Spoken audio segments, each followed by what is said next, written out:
got Tatiana Suarez here on the program. Of course, she's coming off an impressive win last weekend at UFC 228 over Carla Esparza. Tatiana, how are you today? I'm doing well, thank you. Awesome. Now, what does Saturday look like for you? Is that like a rest day, or do you actually go in the gym and do some training?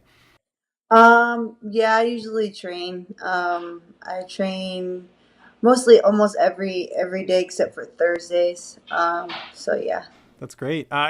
I've been seeing this last week. You've been making the rounds, doing a lot of different interviews. Is that something you're getting more used to? I know you've been in the UFC for a while, but it really seems like it's gone into overdrive after that big win this last weekend.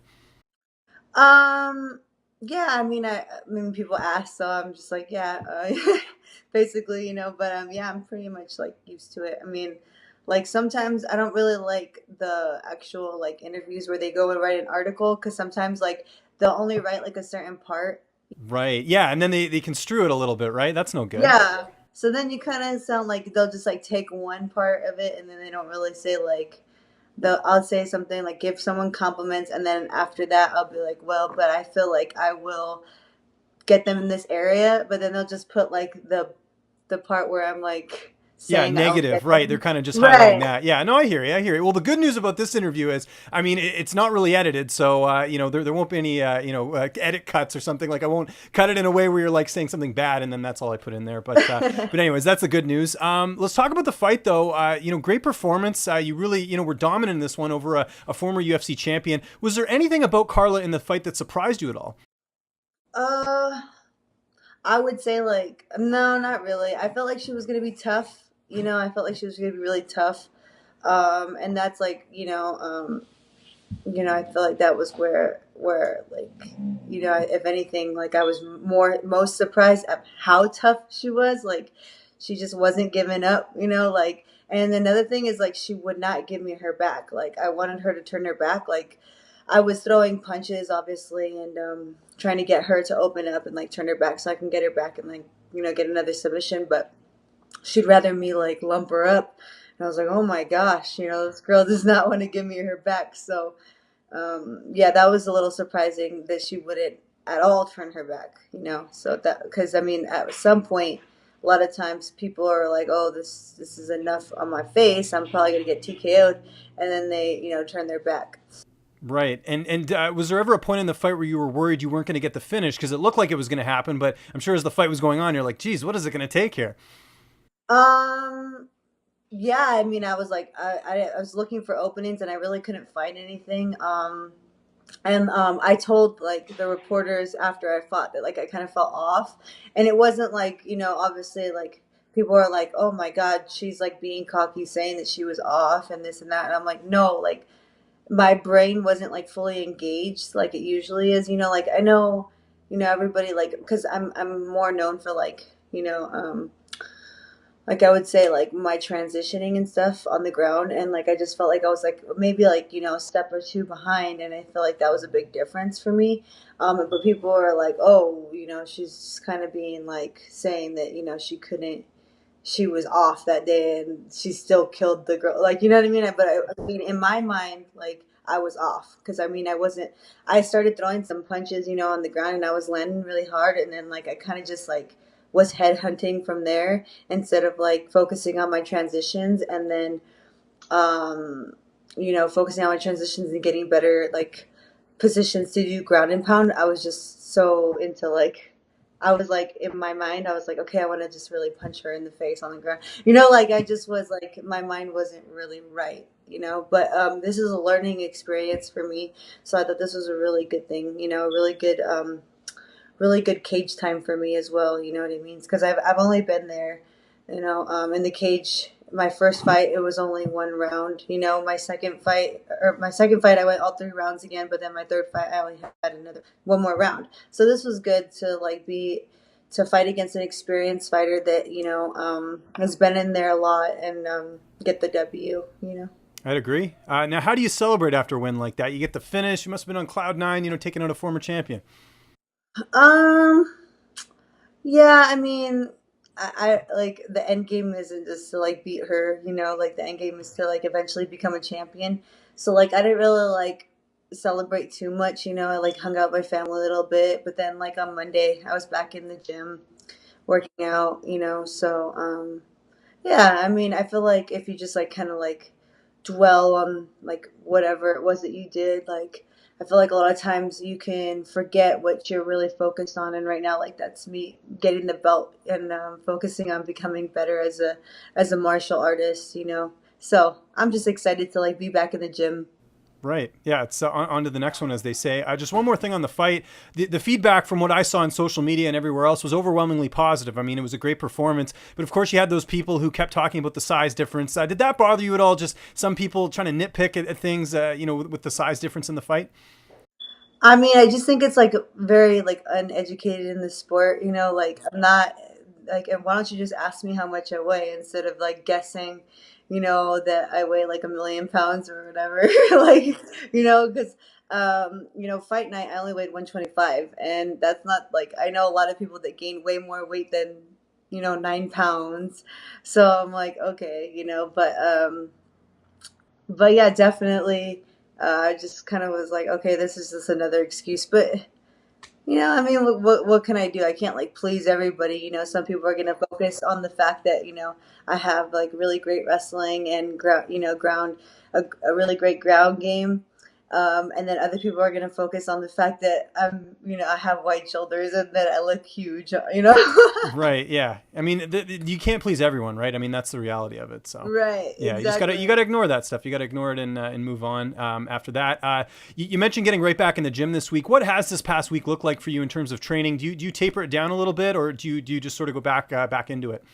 Um, when I'm in camp, shoot, I'm like I'm a go. I just keep going and going, and sometimes my coach has to tell me, I think it's time for you to leave now, and I'm like, what do you mean? He's like, well, you've been here for like 8 hours, I'm like, well, okay, but I mean, I enjoy it. I love to do it, and when I think about someone trying to beat me, I just kind of go kind of berserk. Okay, fair enough. Yeah, you're you in fight know mode, right? Yeah. yeah, yeah, but when I'm outside of camp, I don't have really a fight or anything like that. I just kind of I still do all the fun stuff like spar and other stuff like that, but I definitely taper it down so that when I do actually have a fight, I can train again a lot more, because I want to let my body heal a little bit, because I know with anything, there's going to be injuries and stuff like that. So I want my body to be able to recover and to rest, and my mind more than anything. Like I don't think people understand like how taxing it is during camp on someone's mind, because you're constantly focused on your performance and practice. You're constantly focusing on your what you're thinking during like well, at least this is me, but what you're thinking during sparring, during rolling, how you thought. Like I write these things down, and then I kind of try to emulate it during fight night. And for me, it's like when I fight, I have the utmost like I have so much confidence in myself. I just believe that nobody can like beat me, and I know like everybody's beatable, and that that's like a possibility that you can lose. But going into a fight, like I have to be fully confident in myself, and that's what I am. I'm just really confident in my abilities and how hard I worked. And I feel like if you put like in all the work and everything like that, like there's no reason why you can't feel like the most confident person in the world out there. I So. like that. That's a good attitude to have. Now, have you spoken to the UFC at all since the fight? Like, have you kind of mapped out what's happening next? No, no, they haven't like really. They haven't reached out. I think they're pretty busy. Like they have a couple cards coming up, so they're kind of busy. I don't know what's going on, but people are trying to push me to get the title shot and this and that. But you know what? I kind of like had to step back and like think about things a little bit, because after coming off a big win, in terms of who I was fighting and how I ended up with the W. I had to like kind of think, like sit back and think, well, what, I shouldn't really have to like sit there and call people out or whatever, for a title shot. I think my time will come, either way. I just kind of have to focus on myself and focus on becoming a better martial artist, and I think everything else will fall into place. You know. I agree. Let your fighting do the talking, is what you're saying. Right, right, Yeah. right. Yeah, No, I yeah, like and fighting. yeah, like I respect the champ, and I respect all these girls at my weight class, and I kind of just want to like stay true to like who I am. And people are like, you need to talk more, you need to say this more, and I'm like, you know what? I'll just kind of I'll just go out there and try to be as dominant as I can. That's what I try to be. Like it's not like people are like, oh my god, she's so relentless, and they give me like all these like great compliments and stuff, and I'm like, oh, that's really kind, but like it's like my nature to like be like that. Like when in wrestling, you're like, you keep going, and I don't really think of anything out there like too much, and I think that's my problem sometimes. I'm like, they're like, what are you thinking? And I'm like, huh, nothing. I'm not thinking anything. Yeah. Like I kind of go on like autopilot, and it's not good, but that's something I got to focus on. But when you're like when you push a pace the way I push a pace, you kind of have to go into a zone. Of course, yeah. You, Yeah. yeah, eye on the prize, like you said there. You got your opponent. You got to focus on that. Nothing else matters in the world. It's just the opponent, the task at hand. So right now, I'm sure it's a little bit weird for you because you don't have an opponent. So you're just kind of like, okay, I guess we'll see what happens next. Yeah, yeah. It's a little. I mean, I'm used to it. Most of the time I don't ever have an opponent. Right. Yeah. Because I mean, even like when I told them I was ready to fight again, it took a while for them to give me Viviani. And I was training for a while before I actually got the fight. And actually, this is the fastest turnaround I've had in my career in terms of, I fought in May, and then I fought again in September. I was like, wow, this is amazing. So used to like having a long layoff because I got hurt. And then, even before that, they didn't get me. I fought in June in the Ultimate Fighter. And then my next fight wasn't supposed to be until December. And I was like, oh my God, December, is kind of far from June, July or whatever, whenever I fought. I think it was July. But that's still like a long time. And then after that, I got hurt. And then it was like, and then after that, they didn't find me a fight until November of even the next year. So it was a long time, and then, but then they gave me Alexa pretty quickly. Not very quickly, but faster than they usually get me opponent. And Carla was like really fast. So I was like really excited, you know what I mean? So, um, but yeah, in my mind, like when I'm training now, it's just I have everybody in my mind. So Okay. Everyone in the division. Yeah. That make well all the people ahead of you, I should say, so to speak. yeah, Yeah. but most importantly, I just try to become a better martial artist. Like I don't really ever focus on opponents, anyways. I kind of just focus on being better, like in general, like at everything.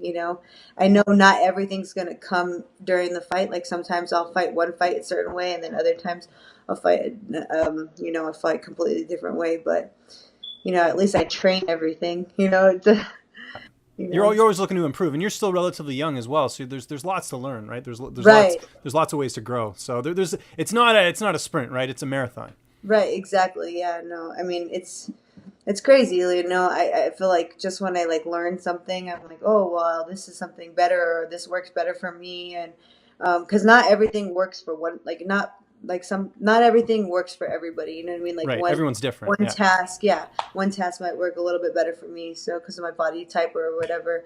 But yeah, so I'm constantly learning, and I love this sport. I think that's why I get up every day like really excited, because I'm like, oh man, I get to learn something new today. So. That's great. Is there a particular card you're looking at? Returning. I know again this is pretty fresh, just coming off the win.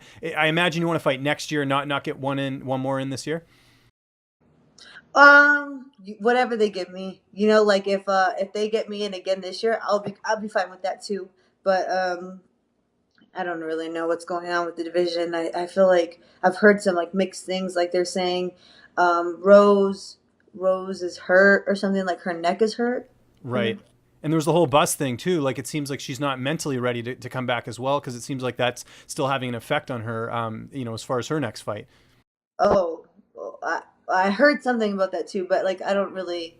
Yeah, That no, you like can't pay attention to it. I mean, I guess just whatever the UFC tells you well, as because far as like I don't really know how like you always hear stuff about people, but you don't really know how like yeah, the how truth, unless how unless they say it, serious. right? Yeah, Yeah. until they tell me, like I don't really know. So, but I heard she's hurt or something like that. So I don't know what's gonna happen, and like because I know there's like a line for that division right now, like Andrade. I feel like a lot of girls are like should be able to fight for that title. You know what I mean? Yeah, Because I think if we're looking at the list, I mean, Rose is at the top. I think you're right there. You've got Jessica Andrade, who also got a big win last week, and then there's Karolina Kowalkiewicz, who lost, but she's only got, I think, 3 losses in her career. So it seems like there's a lot of options there at this point. yeah, Claudia, Claudia as well, yeah. Yeah. right. So I just feel like there's a lot of people in line for this belt, and I just don't. I feel like you can't just the whole division can't just stop. So I don't know what they're really gonna do. I don't know if they're gonna try to do like Andrade versus Joanna, and then for an interim or something, because I feel like that's something they would do. And then maybe they would have me fight the winner of that or something, which would be awesome, So we'll see. Well, I mean, it seems like actually, kind of funny you bring up Joanna, because it sounds like, I mean, the rumor is, I mean, don't quote me on this, but that she might be moving up to 125 to fight Valentina, because of course Nico Montano got her title stripped, and Valentina needs an opponent. Oh, So that opens it up. I mean, if there is an interim title fight at your division, I would think you and Andrade would probably be that fight. well, that would be cool. I'd say so. Yeah, fighting for a title would be pretty cool. So we'll see what happens. But it seems like, I know Joanna wants to stay at 115, but the rumblings are that she will, that the UFC wants her to fight Valentina, because they have history dating back to their Muay Thai days. So there's kind of an interesting thing there. Fight? Who won that fight? I'm not sure. I feel like Joanna won the fight, but I could be wrong on that. But I know that they do have a history. Well, I mean, I wanted to fight Joanna too, like Yeah. cause, I think that would have been like, if I would have beat Joanna, that would definitely get me a title shot. And I'm not like calling her out. I'm just saying I'm looking at the, at the big picture, like in terms of like who I would fight next, like I'm not like, oh, like people don't get offended. Like I'm not, I'm not calling her out. I'm just saying, I wanted to, that would be like, because they were talking about it during my fight, that Joanna would be a good fight for me. I think the fans might want to see that fight, just because they want to see how I match up against someone who has really good takedown defense or whatever, And so, I would look, I want to fight everybody that gives me a challenge, and she's a former champion, so it'd be an honor to fight her, and just kind of show more skills of mine. For sure. And don't worry, that the title of this video won't be Tatiana Suarez calls out Joanna, just so we're clear on that, because we were kind of talking about that earlier, which is people get so offended over everything. I know, it's crazy. Like, relax. I mean, it's fighting, right? Like, people should just take it easy on that. What do you like doing on your downtime? I know you just basically told me that all you ever do during fight camp is just focus on the opponent and everything like that, but what do you do when you get that little bit of 10-15 minutes, or maybe before you're going to bed? Or are you watching any TV or anything like that? What would I find you doing? Yeah, I watch TV. Any Netflix? Like, are you a Netflix subscriber, or Hulu, anything like that? Yeah, I'm both, and Stars. I like Power. I like the Desperate Housewives. I just started watching it, and I really like it. I like Grey's Anatomy. I like the Peaky Blinders, although I hate the fact that they don't have a lot of episodes, in their seasons, but I love that show. And then I finished True Blood, which is a dang shame. I was like, no, it had to end. Yeah, I know. Isn't that so depressing when you get through a series and then there's no more episodes? It's like, what am I going to do with my life? Yeah, that's how I felt. I was like, wait, what? No, that's how I'm probably going to feel after I finish Desperate Housewives. I'm like, it's over, Well, they'll probably just remake it in 5 years. It seems like they do it with all these shows. Like, I see Magnum PI's coming back. It's pretty crazy. Oh. Yeah, I don't know, but I've seen a lot of shows. I've watched a lot of shows. That's kind of what I do before bed or something. But other than that, I like to go to the beach, and I like to hike. I like the nature. I still I like to be out in the nature. I like to go jet skiing. So you like camping at all? Yeah, I love camping.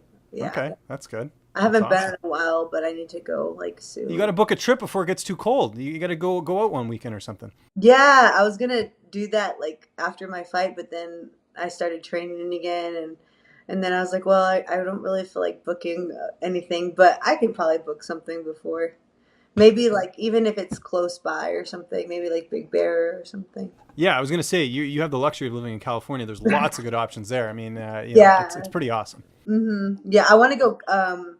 What was it called? Whitewater rafting? Yeah, whitewater rafting. Yeah. You've never done it before? I've never done it.